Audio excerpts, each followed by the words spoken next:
होली है, होली है। शिव नारायण होली है। Raj studio station road Sugauli. Music director DJ Shiv Narayan. आई गईली भौजी अब होलिया के दिनवा, चढ़ गईली बाटे अब फागुन के महीनावा। आई गईली भौजी अब होलिया के दिनवा, चढ़ गईली बाटे अब फागुन के महीनावा। आज लाल पिया रंगवा मंगाएंगे, दोनों गलिया में रंग हम लगाएंगे, होली संग ही में मिल के मनाएंगे। दोनों गलिया में रंग हम लगाएंगे, होली संग ही में मिल के मनाएंगे। दोनों गलिया में रंग हम लगाएंगे। शिव नारायण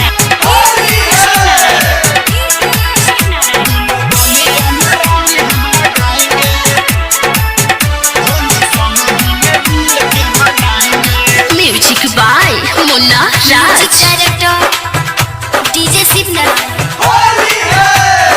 ढेर दिन ऐसन आइल बाटे मौका, ऐसन मौका पद जनी धोखा।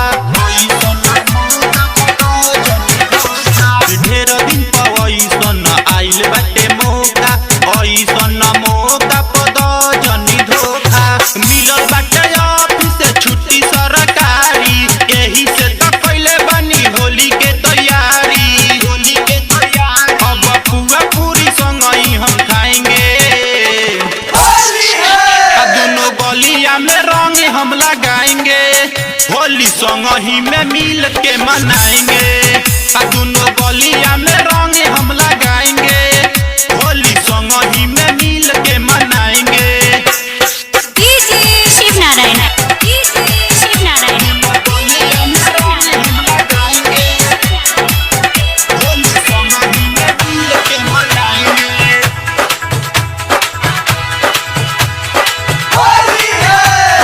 सरवन स्वर्ग मैले आस्था लगा के, तब काहे भागो तारू मुँह बिचका के। सरवन स्वर्ग मैले आस्था लगा के, तब काहे भागो तारू मुँह बिचका के। अभिषेक बलमुआ के लागी नहीं पाता, तब काहे भौजी तारा डरे बुझाता। हम घरवा के कुनडी लगाएंगे, दोनों गलिया में रंग हम लगाएंगे, होली संग ही में मिल के मनाएंगे। दोनों गलिया में रंग हम लगाएंगे, होली संग ही में मिल के मनाएंगे। आई गईली भौजी अब होलिया के दिनवा, चढ़ गईली बाटे अब फागुन के महीनावा। आज लाल पिया रंगवा मंगाएंगे, दोनों गलिया में रंग हम लगाएंगे, होली संग ही में मिल के मनाएंगे।